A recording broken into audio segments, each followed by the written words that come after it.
Good morning po mga ka-blissful. Hindi po ako nagtagumpay na isama kayo sa paglilinis nitong chicken coop. At talaga pong mahirap.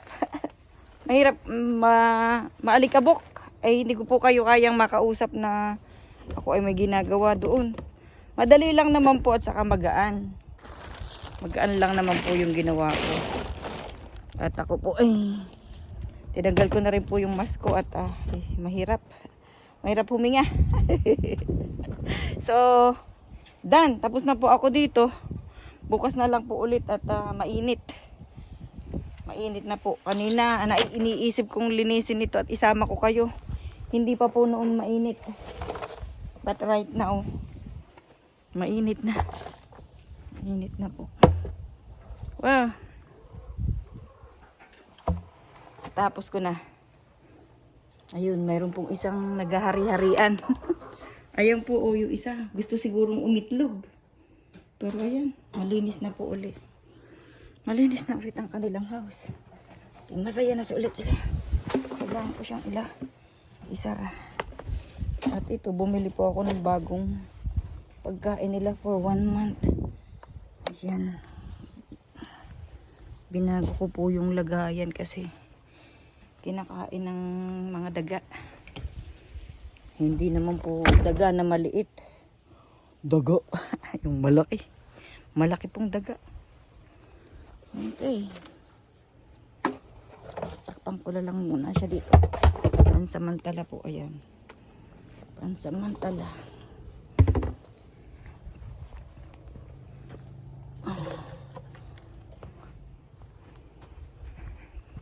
Patong ko muna kayo dito.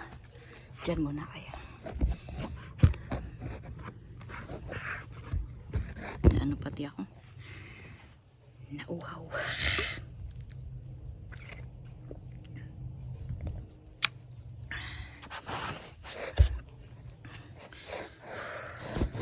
Sultan. Wait po tayo. May mga gagawin pa dun sa kabila. Diyan muna kayo. Diyan muna po kayo.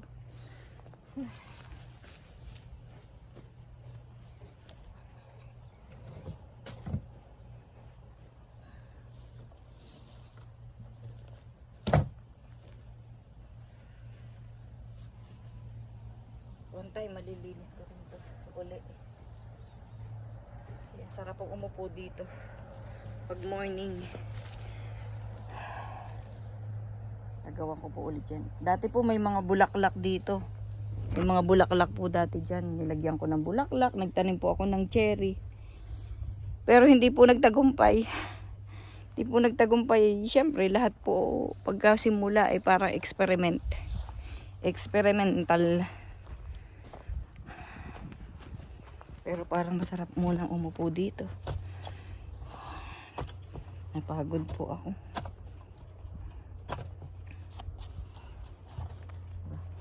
Ano ba? Paupuan naman ako. Ayan. Po muna. Alam niyo po ba na yun ay garden? Na garden na po siya talaga. Kulang na lang po ay kumbaga tanggalin yung kulay itim na nakabalot po doon sa garden na yun. Kaya lang dahil nga po yung kapasidad ng aking kamay hindi masyadong magaling. Talaga pong kailangan ng tulong ng ibang tao na available. Pero sa tao po, ang mga tao po kasi dito super busy. Sana dito sa Pilipinas na lang to. Kasi yung mga kaibigan mo, tutulungan ka. Dito po kasi time talaga is gold. Gold na gold sa kanila. So, yun, kung magbabayad naman po kayo, possible mga $50 ang per hour. Yun po. Parang hindi po worth it. So, kung ano po yung kaya ko lang, ginagawa ko po. Kasi makakapaghintay naman yung lahat ng yan. And I believe na ako po pagbibigyan ng Diyos na magawa ko rin yan. Konting tiyaga at paghihintay. Ano pa? Mainit-init. Kaya nagpahinga-pahinga muna ako at alam ko pong kayo ay nandyan at ako po inyong sasamahan ngayong araw na to. Pero sabi po nung anak ko kagabi is napakaulan. Napakalakas daw po ng ulan. Ingat po kayo diyan, ingat po. I pray na kayo po ay lahat ay nasa mabuting kalagayan, ligtas sa anumang kapahamakan at sa ating pong mga karamdaman. Maraming salamat po sa pagsama ninyo sa akin, and hindi pa po ako magpapaalam sa inyo ngayong araw na to. Marami pa po tayong pagsasamahan. At by the way, today po is my 1 month in YouTube, and natuklasan ko po kahapon na pwede na po tayong mag-live. Binigyan na po ako ng pagkakataong mag-live ni YouTube, and na-inspired po ako kasi gusto ko po kayong live na makausap. Samahan niyo po ako. Kailan ko kaya gagawin yun? As soon as possible po, di po ba? Kasi pag binigay na sa iyo yung opportunity, grab it, right? Grab it. Do it. Nang walang takot. Walang takot. Hindi po tayo dapat matakot. Kasi kung tayo po ay matatakot, wala nang mangyayari sa atin. Gaya po na sinabi ko, lahat po ng opportunity na nasa harapan ko ay akin pong grab. Gusto ko pong i-grab. Kasi ayoko pong tabunan ako ng lupa nang hindi ko siya nagagawa. Like yung pong pagkanta. Di ba? Pagkanta. Ay sis, nandiyan naman po kayo, di ba? Sasamahan naman ninyo ako sa aking pagkanta. Di ba? Grabe, ano po yung ibinigay sa ating talento ng Diyos. Kung atin po lahat siyang tutuklasin, grabe. Siguro po, lahat na tayo ay may pera. Diba? Lahat na tayo ay, kung ating pong lalaliman yung ibinigay na pag-ibig ng Diyos sa atin, marami po tayong magagawa na kapakipakinabang para sa sarili natin, para sa ating mga mahal sa buhay, at sa ating kapwa. Ako po'y naghahanap kung saan po maganda ang aking mukha, ang aking pong pakikipag-usap sa inyo. Kaya bear me po. Samahan niyo po ako sa pagtuklas ng mga yan. Aba, talaga pong nalaman ko rin po kung anong oras kayo pwedeng manood at kayo ay gising na. Yung po ay nalaman ko sa tulong po ng aking kaibigang si LB Vlogs Family. LB, thank you so much sa pagtsatsaga mo sa akin, and I hope you see you soon. Not again. Never pa po kami nagkita ni LB. Yes, opo. And yan po, nasa community po na ninyo, ako, and I love my community. Mababait po kayo, at marami po kayong mga ini-input sa akin na yes, ready na po ako, ready na. Let's go, let's go. Yes, let's go. Ang sarap po ng hangin. Mainit na. Almost alas 12 na po siguro ngayon. Kasi ako po muna naglinis ng bahay. Siyempre, bahay muna. Yung sarili ko, naligo po ako, nag-exercise, and yung routines ko po sa araw-araw, makikita po ninyo pagka po nag-snow, lagi ko po kayong kasama kasi kalimitan po ako nasa loob ng bahay. At meron din po namang time na ako nasa labas. Kasi yun nga po ang gusto ko. Yan pong taglamig. Pero syempre, pagka po kasi taglamig dito, nasa bahay ka lang. Kumbaga, yung activities mo sa labas is napaka medium. Napaka, what do you call that in Tagalog? Hindi pa lagi. Wow, nakita ko yung akin pong, ito pong chicken coop. Yan po mga manok na yan. Pagkagabi, pinapapasok ko sila diyan kasi yun nga po, malamig. Pinapapasok ko, isinilala ko po yung pintong maliit na yan. Nakikita po ba ninyo? Yan. At makikita naman po ninyo sa susunod na pag may yelo na. lalagay ko na po sila diyan, and then palalabasin ko po siya sa araw. Siyempre maglalakad din po sila sa yelo, pero most of them is nandun po sila. At nilalagyan ko po yan ng ilaw na pula. Yeah, medyo mahaba-haba na rin po ang panahon na kasama ko yung 10 po sila kaya lang yung pong isa nawala, tapos nakita ko po na may mga balahibo na para pong siya ay kinain ng kung sino, kung mga baka po wild animal. And yung po namang isa, ganun din, nawala din. Kaya sila po ngayon ay 8 na lang. 8 na lang po sila. Ang gulo ko. Ang gulo ng kamay ko. Makati na pati. Kailangan ko na para sigurong maligo. Liligo ako. Hindi pa po ako makain. Nakainom pa lang po ako ng kape at saka ng nakalimang basong tubig na po.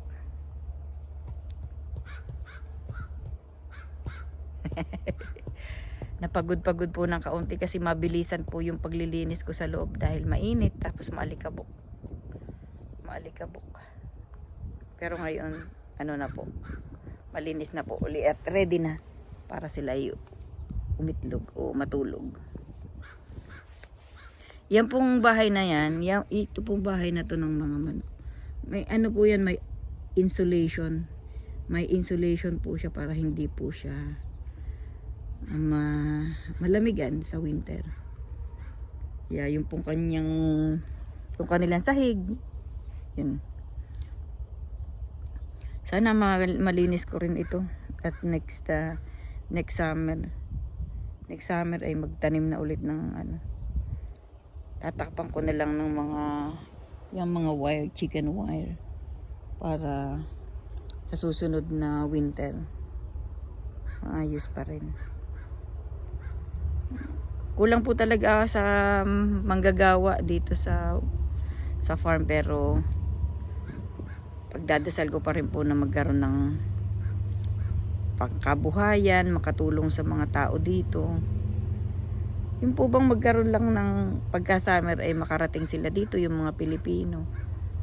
Para katulad po, alam niyo po ba nung isang araw, may pumunta po dito akong 3 kaibigan at kami po ay nag-fishing. Naka-film din po yun at mapapanood po. Pagka po bago po itong film na to, napanood nyo na po yung na yun, yung pangyayaring yun ng isang araw. And by the way, ngayon po ay Lunes po dito. And diyan po ay hating gabi. O no, alas 3 na po ng madaling araw diyan.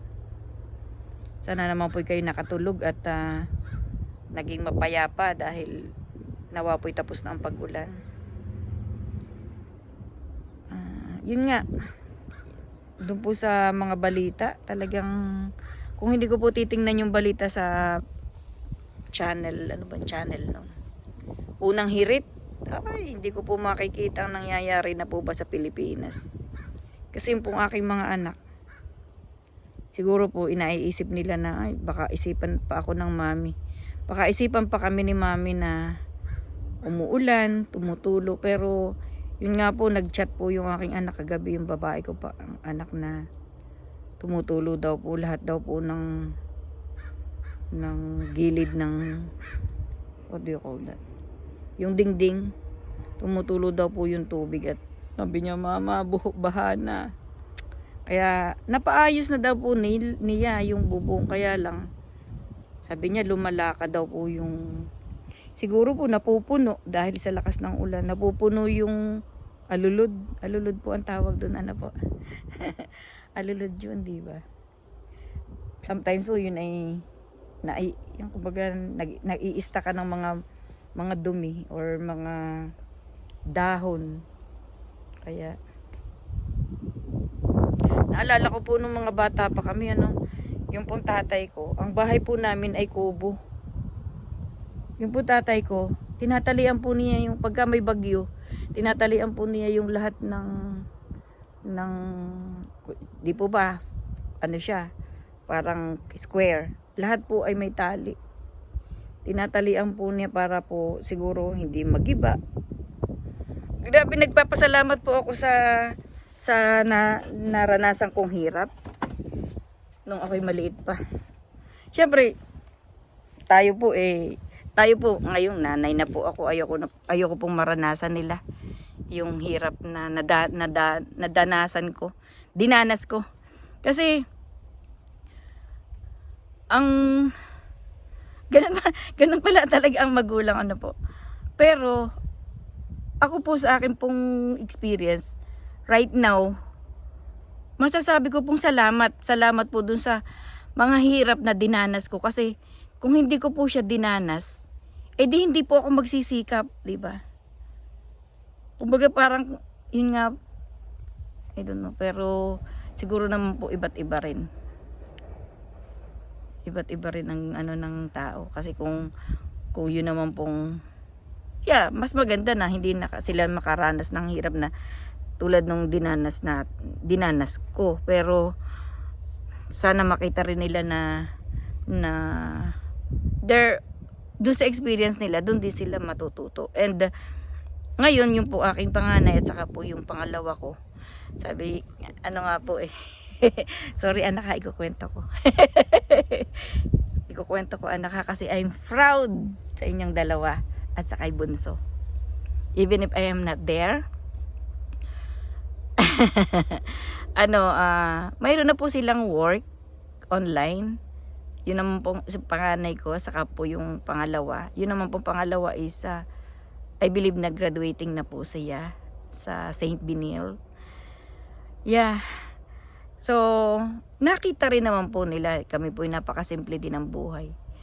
Nakita rin po nila yung pagsisikap ko po, pagsisikap ng kanilang tatay, na maiayos yung kanilang buhay. May mga business, pero noong pong mga bata pa sila, nung mga siguro po high school, pagka po Saturday, Sunday, pinagtatrabaho po sila sa hardware, nagtumatao, nagsusukli, yung mga ganun. Sino ba ang parang si Nicolas po yung nagsabi na gusto daw po niyang, si Nicolas ba o si Lara? I'm sorry, hindi ko na maisip. Kasi, si Lara. Si Lara po pala yung panganay ko. Sabi niya gusto daw niyang maging dentista rin, or parang gusto niya ako laging kasama sa hanap buhay. Hindi na, medyo iba po, syempre iba po yung gusto niya. Siya po ay BS psychology ang kanya pong natapos. Hindi po siya, may kulang pa po sa kanya, hindi pa po siya nakaka-graduate kasi nga po yung pong COVID time. So hindi naman po kunyari po ako'y dentista. Di po ba't ako'y dentist? Kung nandun ako, dentista na ako, yun na yung habang buhay kong gagawin. Gaya nga po nito, di po ba't nagkaroon ng carpal tunnel yung dalawa kong kamay. So, ang tinitingnan ko po, kunyari, tinanggal po ako ang inaano ko po yung message sa akin ng Diyos. Ano ba yung message niya sa akin? Na hindi lang pala yung pagdidentistry ako mabubuhay ng maayos, or ako ay makakatulong sa iba. Kasi dadalahin ka niya kung saan yung mas magaling ka. Naniniwala po ako doon at kasi at nagpapasalamat po pala ako na ako po ay bumalik ditong mag-isa, kasi mas minahal ko po yung sarili ko, kasi nung pong kasama ko pa yung tatay ng aking mga anak, parang wala na po akong pag-ibig sa aking sarili. So, sabi nga po nila, mahalin mo muna yung sarili mo, at pag nakita nila na mahal mo yung sarili mo, mas mamahalin ka nila. Kasi ang nangyayari po pagka po hindi natin, parang ibinibigay natin lahat yung pag-ibig natin sa isang tao, tao lang naman siya. Hindi pa po malalim ang pag-ibig ko sa Diyos noon, ang pangunawa ko sa pag-ibig ng Diyos, kasi ako nga po ay nakapokus sa aking pamilya, sa aking mga anak. So, hindi ko yung understanding ko nung nag-iisa na po ako dito, nung 2017, nung bumalik po ako dito. Ang understanding ko po is, by the way, nung pong panahon yun ay nasabi ko po dun sa panganay kong anak na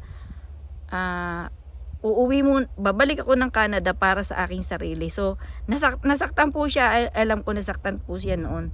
Pero, yun po yung kailangan kong gawin eh. Kailangan ko pong mahalin yung sarili ko muna. At pagka po ako'y maayos na, mas makakatulong po ako sa kanila. Well, hindi ko naman po in-stop yung aking pagtulong financially dahil wala naman po ako dun sa kanilang tabi. Hindi ko naman po siya in-stop. Ano po yung best ko, yun po yung ginawa ko. And every 4 months po nung hindi pa nagko-COVID, ako po'y umuwi sa Pilipinas para po sila'y makasama. Para nga po akong tanga. Kasi pag may pera na ako sa bangko, ora-orada po ako uuwi. Hindi ko po naisip na baka wala na akong baka wala na akong balikan wala na akong balikan trabaho pagbalik ko sa Canada. Hindi ko po inaalintahan na yun kasi naisip ko po basta ang priority ko makita ko yung mga anak ko. Ayan, puro kwento na naman ng buhay. Ano po? Ang kwento ng buhay ni Freda. Yes! Pero yun nga, yun lang naman po ang pwede kong ikwento. Yun lang naman po, di po ba? Yung kung ano yung karanasan ko. And mayroon po may mga nagme-message po. Message po kayo sa akin para po magkakilala tayo. And kung pwede po tayo ay pwede naman po ninyo akong tawagan. Paano ba? Baka sa live lang po tayo pwede. Ano ba yung papahad? Kasi gusto ko po maging intimate yung relasyon ko sa inyo. Hindi lang po ako'y nandito. At saka pwede po ninyo akong, kunyari, about the concern ng masakit ang ngipin, ano pong dapat gawin, yung mga ganun po. Although diyan naman po may mga nakakausap ko yung mga dentista. Pero ako po, nandito na po ako sa harap ninyo. Nag-o-offer po ako ng service to educate you. Kasi yung pong pinag-aralan ko bilang dentista, hindi na po siya mawawala dun sa system ko eh. Sabi ko nga po kung pwede pa ako maging dental assistant dito or maging dentist, kung kaya pa nung aking utak or kaya pa nung aking finance, gagawin ko pa rin po. Pero mukha pong hindi na kasi naghahabol na po ako ng oras. Gusto ko na pong maging financially free, may freedom na po ako ng finance, and para po mas makatulong ako. And makatulong ako sa aking mga anak. Yung pong natitira kong buhay is ibigay ko po sa kanila. Siyempre, bibigay ko rin ng oras yan sa akin. Kaya nga po siguro ako binigyan ng Diyos ng panahon na ganitong mag-isa. Wala po sila sa tabi ko. Is para smooth yung pagdating nila dito. Na hindi na nakabitin. Hindi ka nabibitin. Ikaw ay nakaupo na. Right? Wow. At nawa po kayo kasama ko dun sa journey ko na yon. Well, dito po ay may 2 upuan. Ayan po, may upuan po ako. Diyan dati po kasi nung mga bago pa lang kami dito, ako po ay nagbibigay ng time dito. Meron pa po akong time ditong gardenin ito. Kaya lang, yun nga po yung mga manok, kinakalaykay po yan. Kaya pinag-stop muna ako na mga mata yung aking mga cherry dito. May apple po dito. And may mga nung COVID time po kasi, ang dami mong idea na magagawa kasi may time ka. Diba? Papakita ko po sa inyo itong kinalalagyan ko. Ayan. Medyo mahangin nga po. Ito po lagayan din niya ng kung ano-anong hayop. Pero nga po wala po kaming hayop ngayon, kaya ang hayop lang po namin, ang animal lang po namin is yung chicken. Tsaka yun nga pong aking dog. Tingnan nyo naman, oh, hindi nila kinain. Nasaan na naman kaya yung mga yun? Krrrr! Krrrr! Kung kaya ko lang itong linisin ng madalian, hindi, nalinis ko na to. Kasi yung umaano po sa akin, sumasakit yung kamay ko eh. Sa gabi. Talagang hindi po na nakakaiyak. Umiinom po ako ng...